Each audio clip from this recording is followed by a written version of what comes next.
नमस्कार, म हरिवंश आचार्य। Srinagar online मिडियालाई like र सब्सक्राइब गरिदिनु होला। धन्यवाद।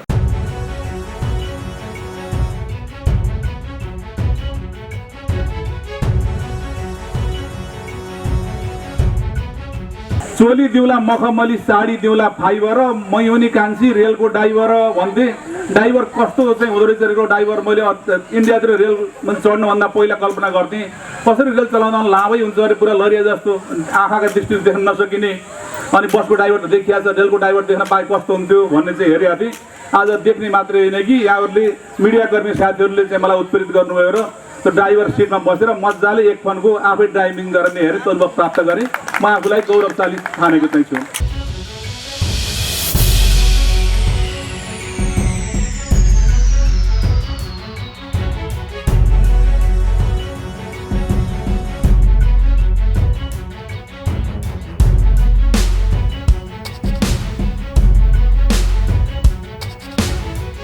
स्टाटस लेखेका थिएँ फेसबुकमा, यहाँहरूले हेर्नुभयो। कतिपय साथीहरूले व्यङ्ग पनि गर्नुभएको छ। यो रेलै हो, मैले बुझेको रेलै हो। अब यो सानो हुँदाखेरि रेल नहुने, ठुलो हुँदाखेरि रेल नहुने होइन। कतै नयाँ गाउँमा बस आयो भन्दाखेरि सानो बस आयो अथवा ठुलो बस आयो कसैले सोध्दैन। तिलोत्तमा नगरपालिकामा रेल चलेको छ, रेल पहिलो पटक चलेको छ। रेलको यसको नेतृत्व, यसको संयोजन रोटी क्लब अफ बुटोलले गरेको छ। तिलोत्तमा नगरपालिकालाई यहाँभन्दा ठुलो चाहिँ सहयोग हुँदैन र यो यहाँभन्दा ठुलो चाहिँ एउटा चाहिँ गुण लगाउने चाहिँ कुरो हुँदैन कि नेपालकै परिप्रेक्ष्यमा मैले देखेको थिएँ। मैले अन्यथा बुझेको छैन भने एउटा जनकपुर जयनगर थियो, त्यो भाट्यो। अहिले सरकारले अब पूर्वबाट पूर्व पश्चिम रेलमार्गको सुरुवात गरेका छ, सुरु हुँदैछ, त्यो हुन्छ, त्यो सम्भव छ। र यो काठमाडौँ भिरकुटी मण्डपमा यस्तै बाल रेल थियो, त्यो देखिया थियो, हामी चढिया थिएन। म नेपालमा पहिलो पटक रेल चढेको छु।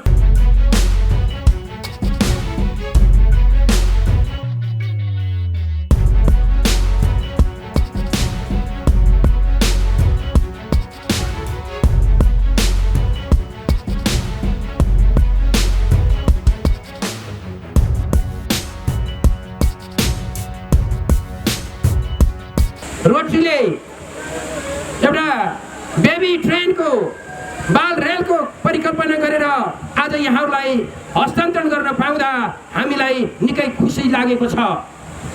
अघि नगर प्रमुख आदरणीय वासुदेव घिमिरेज्यूले भने जस्तै तपाईँहरू ठुलो हेर्नुहोस् सानो हेर्नुहोस्, यो रेल रेलै हो।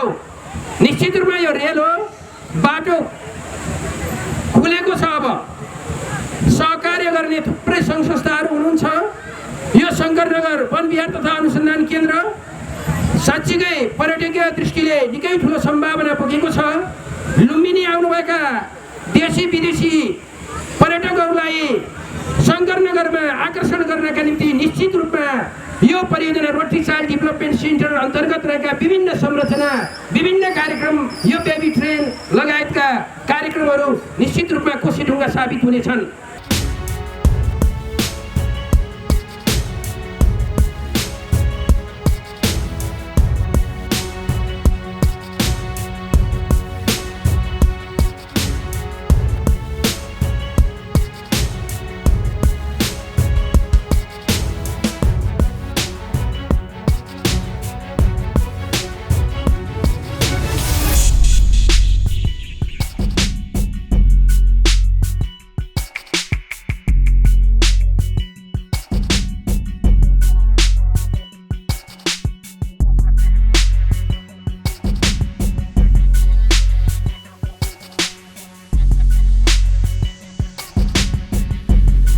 अब यो क्षेत्रमा अहिले चाहिँ हाम्रो यो सहरीकरणको अहिलेको अवस्थामा सहरभित्र चाहिँ यो खुला वातावरणको धेरै अभाव भइरहेको अवस्थामा यो बनबाटिकाभित्र यो वन उद्यान, यो बाल उद्यान बनाउने र बाल उद्यानलाई अलि प्रयत्न गरेर यो चाहिँ बाल रेल सञ्चालन गर्ने प्रयत्न जुन रोटरीको प्रयत्नमा भएको छ, यो चाहिँ साह्रै प्रशंसनीय छ। रोटरीले सबै विषयहरूमा चाहिँ हामीले के भन्छौँ भने व्यक्तिगत प्रयासबाट व्यक्तिगत लाभको काम, व्यक्तिगत विकासको काम मात्रै सम्भव हुन्छ भने सामाजिक कामहरू गर्न र ठुलो कामहरू गर्नको लागि चाहिँ सहयोगको आवश्यकता पर्छ। हामी चाहिँ सहकार्य, सहयोग, हाम्रो भातृत्व, यसमा हामी विश्वास गर्छौँ।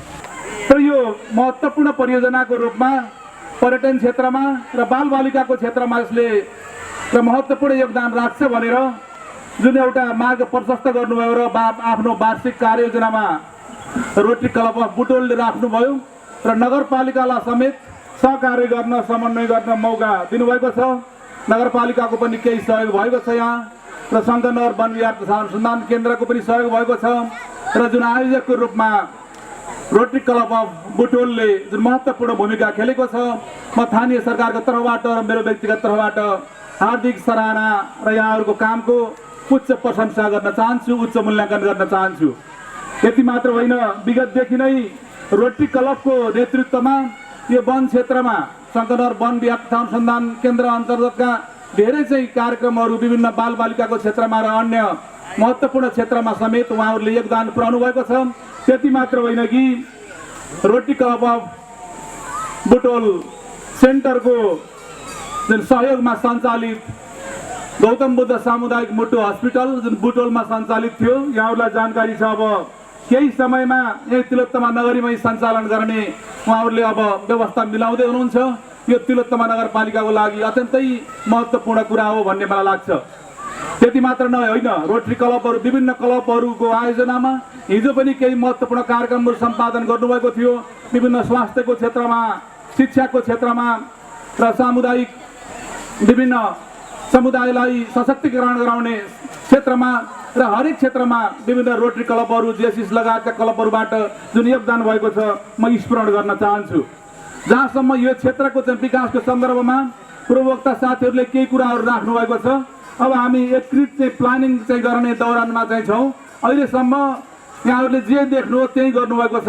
अब यसरी छोडिदिँदाखेरि अत्यन्तै साँघुरो हुन्छ कि भन्ने लाग्यो र यहाँको चाहिँ सामुदायिक वन अनि यहाँको चाहिँ यो व्यवस्थापन समिति, तिलोत्तमा नगरपालिका र अरू सरकारवाला सबै साथीहरू अग्रज रोटेललाई पनि हामी चाहिँ बोलाउने छौँ र बसेर यसको एकीकृत चाहिँ प्लान चाहिँ गर्नुपर्छ भन्ने निर्देश चाहिँ हामीले गरेका छौँ र अगाडि अब बन्ने संरचनाहरू अहिले बनेका संरचनालाई व्यवस्थित गर्ने र थप संरचना अझै राम्रा चाहिँ संरचनाहरू निर्माण गरेर एउटा प्रदेशको होइन कि एउटा नेपालकै महत्त्वपूर्ण पर्यटकीय क्षेत्रको रूपमा यो शङ्करनगर वन विहार तथा अनुसन्धान केन्द्रलाई अगाडि लैजाने भन्ने हाम्रो जमर्को छ। यसमा यस्ता महत्त्वपूर्ण क्लबहरूले अझै सहयोग गर्नुहुनेछ, दिल फुकाएर सहयोग गर्नुहुनेछ भन्ने मैले निवेदन गर्न चाहन्छु। यो भित्र रहेका केही महत्त्वपूर्ण परियोजनाको बारेमा मैले निवेदन गर्न चाहन्छु। योसँग जोडिएको आज यो रेल सञ्चालन भयो। मैले हिजो स्ट्याटस लेखेका थिएँ फेसबुकमा, यहाँहरूले हेर्नुभयो। कतिपय साथीहरूले व्यङ्ग पनि गर्नुभएको छ। यो रेलै हो, मैले बुझेको रेलै हो। अब यो सानो हुँदाखेरि रेल नहुने, ठुलो हुँदाखेरि रेल नहुने होइन। कतै नयाँ गाउँमा बस आयो भन्दाखेरि सानो बस आयो अथवा ठुलो बस आयो कसैले सोध्दैन। तिलोत्तमा नगरपालिकामा रेल चलेको छ, रेल पहिलो पटक चलेको छ। रेलको यसको नेतृत्व, यसको संयोजन रोटरी क्लब अफ बुटोलले गरेको छ।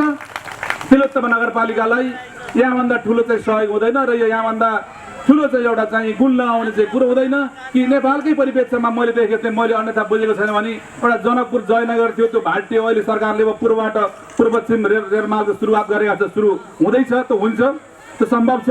र यो काठमाडौँ भिरकुटी मण्डपमा यस्तै बाल रेल थियो, त्यो देखिया थियो, हामी चढिया थिएन। म नेपालमा पहिलो पटक रेल चढेको छु। चढ्ने मात्र होइन कि एउटा गीतको स्मरण चाहिँ आयो। त्यो पहिला पहाडतिर चाहिँ गाउने गर्नुहुन्थ्यो, साडी दिउँला मखमली, चोली दिउँला मखमली, साडी दिउँला फाइबर, मै हुने कान्छी रेलको ड्राइभर भन्थे। ड्राइभर कस्तो चाहिँ हुँदो रहेछ रेलको ड्राइभर। मैले इन्डियातिर रेल चढ्नुभन्दा पहिला कल्पना गर्थेँ कसरी रेल चलाउँदा लामै हुन्छ अरे, पुरा लरिया जस्तो, आँखाका दृष्टिले देख्न नसकिने। अनि बसको ड्राइभर त देखिया छ, रेलको ड्राइभर देख्न पाए कस्तो हुन्थ्यो भन्ने चाहिँ हेरेका थिएँ। आज देख्ने मात्रै होइन कि यहाँहरूले मिडियाकर्मी साथीहरूले चाहिँ मलाई उत्प्रेरित गर्नुभयो र त्यो ड्राइभर सिटमा बसेर मजाले एक फोनको आफै ड्राइभिङ गर्ने हेरेँ, त्यो अनुभव प्राप्त गरेँ। म आफूलाई गौरवशाली ठानेको चाहिँ छु। त्यही हिसाबले अब मैले अब यो फगत अघि पनि राख्नु भएको छ। रेल सञ्चालन गरेर यो टिकटबाट चाहिँ आउने आम्दानी मात्रै कति होला र त्यही नै यसको आम्दानी हो भन्ने चाहिँ लाग्दैन। यहाँ रेल सञ्चालन भइरहँदा प्रत्यक्ष अप्रत्यक्ष अब धेरै चाहिँ यहाँको चाहिँ आर्थिक कारोबारमा यो चाहिँ जोडिया छ, निश्चित रूपमा जोडिया छ। यो आजैबाट जोडिया छ, आज होइन कि अस्ति ट्रायल चाहिँ गर्नको लागि मलाई जानकारी गराउनु भयो यहाँका चाहिँ खेमजीले। अस्ति ट्रायल गर्ने भनेर साथीहरू आउनुभएको छ, ल रेल चल्ने भयो, अब तयारी हुँदैछ भनेर 1 घन्टा 1.5 घन्टाको बिचमा 3700 चाहिँ टिकटबाट आम्दानी प्राप्त भयो भन्ने जानकारी गराउनु थियो। अब यसलाई व्यवस्थित कसरी गर्छौँ भन्ने कुरा नै रह्यो। अब यहाँबाट लाग्ला रोटरी क्लब अफ बुटोलले यहाँ लगानी गरेको छ, आम्दानीको केही भाग लान्छ कि भन्ने पनि यहाँहरूलाई शङ्का उपसङ्ग होला। त्यो होइन, रोटरी क्लब अफ नितान्त एउटा सेवामूलक संस्था हो। उहाँहरूले जहाँ जहाँ लगानी गर्नुभएको छ यस्ता पवित्र संस्थाहरूले उहाँहरूले चाहिँ नाफाको जुन चाहिँ कल्पना गर्नुभएको छैन, नाफाको अपेक्षा गर्नुभएको छैन, निस्वार्थ ढङ्गले सहयोग गर्नुभएको छ र जति चाहिँ आम्दानी जति व्यवस्थापन गरेर यसलाई चाहिँ अगाडि जान सकिन्छ त्यो यहीँको नगरपालिकाको सम्पत्ति, नगरवासीको सम्पत्ति र यही चाहिँ व्यवस्थापनमा चाहिँ लाग्नेछ भन्ने कुरा यहाँहरूले चाहिँ त्यो भन्नुभएको पनि छ, प्रत्यक्षता व्यक्त गर्नुभएको छ र हुने यहीँ नै हो। बालबालिकाका साम्वेगिक विकासका निम्ति, सौन्दर्यात्मक विकासका निम्ति, उहाँहरूको चौतर्फी विकासका निम्ति यो पर्यटकीय क्षेत्र, यो पर्यटकीय सम्भावना बोकेको क्षेत्र अझ त्यसमा पनि लुम्बिनी भ्रमण वर्ष जोडिएको यो वर्ष निश्चित रूपमा तिलोत्तमा नगरपालिकाको गौरवको वर्ष। यसै वर्ष rotary international film tournament Nepal Bhutan अन्तर्गत रोटरीले एउटा बेबी ट्रेनको बाल रेलको परिकल्पना गरेर आज यहाँहरूलाई हस्तान्तरण गर्न पाउँदा हामीलाई निकै खुसी लागेको छ। अघि नगर प्रमुख आदरणीय वासुदेव घिमिरेज्यूले भने जस्तै तपाईँहरू ठुलो हेर्नुहोस् सानो हेर्नुहोस्, यो रेल रेलै हो। निश्चित रूपमा यो रेल हो, बाटो खुलेको छ। अब सहकार्य गर्ने थुप्रै सङ्घ संस्थाहरू हुनुहुन्छ। यो शङ्करनगर वनविहार तथा अनुसन्धान केन्द्र साँच्चीकै पर्यटकीय दृष्टिले निकै ठुलो सम्भावना बोकेको छ। लुम्बिनी आउनुभएका देशी विदेशी पर्यटकहरूलाई शङ्करनगरमा आकर्षण गर्नका निम्ति निश्चित रूपमा यो परियोजना रोटरी चाइल्ड डेभलपमेन्ट सेन्टर अन्तर्गत रहेका विभिन्न संरचना, विभिन्न कार्यक्रम, यो बेबी ट्रेन लगायतका कार्यक्रमहरू निश्चित रूपमा कोसीढुङ्गा साबित हुनेछन्। बाटो खुलेको छ, यो खुलेको बाटोलाई चौडा गर्न, फराकिलो गर्न अब हामीलाई कुनै समस्या पर्ने छैन भन्ने कुरा यहाँहरूका बिचमा प्रतिबद्धता व्यक्त गर्न चाहन्छु। र आजको यस कार्यक्रममा यहाँहरूलाई फेरि निवेदन गर्दछु कि यो ट्र्याक अलिक छोटो छ, अनि भने जस्तै ट्र्याक ठुलो गर्ने बाटा हामीसँग छन्, योजना हामीसँग छन्। शङ्करनगर तिलोत्तमा नगरपालिकालाई एकपल्ट म सेल्युट गर्दछु, सम्मान गर्दछु, ताली बजाएर सम्मान गरिदिन हार्दिक अनुरोध गर्दछु। सायद उहाँले मैले यो परियोजनाको प्रस्ताव गरिरहँदा नारायणजी गर्नुहोस्, आँटेपछि गरिन्छ, म के गर्नुपर्छ म तयार छु, यति भनिसकेपछि साँच्चीकै यो साहस बढेको थियो। त्यसै गरी यो परियोजना सञ्चालन गर्ने सवालमा यस वनविहार तथा अनुसन्धान केन्द्रका आदरणीय अध्यक्ष बाबुराम अर्याल दाजुलाई एकपटक उठिदिनु हार्दिक अनुरोध गर्दछु। कृपया साँच्चीकै म एउटै चौकीमा नै केन्द्रित हुन पर्ने हो कि भन्ने डर थियो। त्यो डरलाई नारायण सर तपाईँहरूले अहमदाबादमा 3-4 जना साथी पठाइसक्नु भएको छ। खुट्टा नकमाउनुहोस्। मैले व्यक्तिगत रूपमा मेरो घरबाट परिवारबाट सापटी गरेर भए पनि 2 रुपियाँको ब्याज तिरेर भए पनि 5 लाख रुपियाँ तपाईँलाई मैले दिनेछु, कृपया खुट्टा नकमाउनु होला भन्नुभयो। अनि रोटरी क्लब अफ बुटोलबाट साँच्चीकै जहाँ पनि टिमको कुरा हुन्छ, टिम नभइकन काम गर्न सकिँदैन। श्रद्धेय यदुनाथ पाण्डेज्यूलाई म उठिदिन अनुरोध गर्दछु, राम भण्डारीलाई उठिदिन अनुरोध गर्दछु, लेखनाथ भुषालज्यूलाई उठिदिन अनुरोध गर्दछु। उहाँहरू अहमदाबाद पुग्नुभयो, दिल्ली पुग्नुभयो, उहाँलाई सन्देश पुर्याइयो 10 दिन 12 दिन 15 दिन आफ्नो काम पेसा व्यवसाय बिगारेर यो संरचनाका निम्ति थुप्रै खर्च भएको छ नि त। अनि मैले यहाँबाट उहाँहरूलाई आड दिएँ, भरोसा दिएँ, 5-7 लाख रुपियाँ थप्नु पर्ने भयो भने पनि कृपया खुट्टा नकमाउनु होला, म तयार छु भनिसकेपछि बाबुराम दाइले भन्नुभयो भन्न पनि भएन, उहाँहरूलाई म तयार छु भनियो, कोर्डिनेसन गरियो। लगभग यो तपाईँहरूलाई जिज्ञासा लाग्न सक्छ यो कतिको परियोजना होला, के होला, कसो होला, अलिकता म अध्यक्षको नाताले यहाँहरूलाई जानकारी गराउन उचित हुन्छ। यो हाम्रो यो संरचना एकदम खाल्डो संरचना भएको हुनाले यहाँ इटा बालुवादेखि लिएर यो संरचना यो मिलाउने भित्रै यो जग बनाउँदा घरको जग पुर्दा कति खर्च लाग्छ तपाईँहरू आफै अनुमान गर्नुहोस्। यहाँ यो संरचना गर्दा त्यो चुनौती पार गऱ्यौँ। यो ट्र्याक विस्तार गर्ने कुरा पनि चुनौतीपूर्ण नै छ। एउटा राज्यले गर्नुपर्ने काम क्लबले आँटिरहेको छ। अनि त्यसपछि गएर हामीले छुट गर्न सकिन्छ कि भनेर धेरै कोसिस गऱ्यौँ।